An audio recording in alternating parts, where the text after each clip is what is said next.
আসসালামু আলাইকুম এভরিওয়ান, কেমন আছেন সবাই? আশা করি খুব ভালো আছেন। সবাইকে জানাই ঈদ মোবারক। তো আজকে আমি আপনাদেরকে আমাদের গ্রামটা ঘুরে ঘুরে দেখাবো আমরা কিভাবে গ্রাম অঞ্চলে ঈদ উদযাপন করি, তা আজকে আপনাদেরকে এই ভিডিওর মাধ্যমে তুলে ধরার চেষ্টা করব। আমাদের এই গ্রামটা সৌন্দর্যয় ভরা একটি গ্রাম। আমাদের এই গ্রামটা সবার কাছে কেন এত পরিচিত, তো আজকে আপনাদেরকে শেয়ার করব এবং ভিডিওর মাধ্যমে তুলে ধরার চেষ্টা করব। আমাদের এই গ্রামের নাম হচ্ছে শোলের কান্দা, জামালপুর সদর। তো আমাদের এই গ্রামটা কেন এত পরিচিত সবার কাছে সেটাই আপনাদেরকে আমি বলি। আপনারা এখন যে জায়গাটা দেখতে পাচ্ছেন এটা হচ্ছে পীরের বাড়ি। আমাদের গ্রামে আমাদের গর্ব, আমাদের সবকিছু। তো আমাদের এই পীরের বাড়ির কারণে আমাদের গ্রামটা সবাই চিনে। তো আমাদের এই গ্রামে ঘোরার মতো এত জায়গা নাই, কিন্তু সবচেয়ে সৌন্দর্যের ভিতরে আমাদের এই পীরের বাড়িটাই। তো আমাদের এই পীরের বাড়ি সবাই ঘুরতে আসে। দেখেন অনেক মানুষ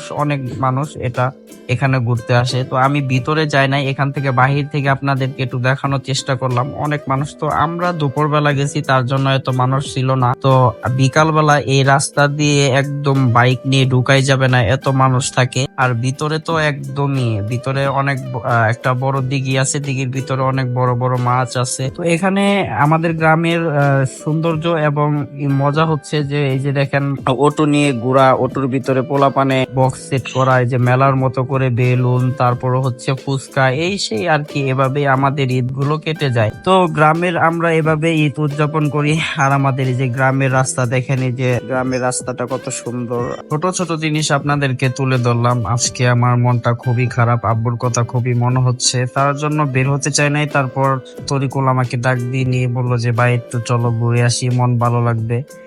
এই আর কি, এর জন্য একটু পীরে বাড়ি যে আপনাদেরকেও দেখাইলাম, আমিও একটু ঘুরে আসলাম মনটা ভালো লাগার জন্য। তো সবাই দোয়া করবেন আমার জন্য এবং আমার আব্বুর জন্য। আল্লাহ হাফিজ।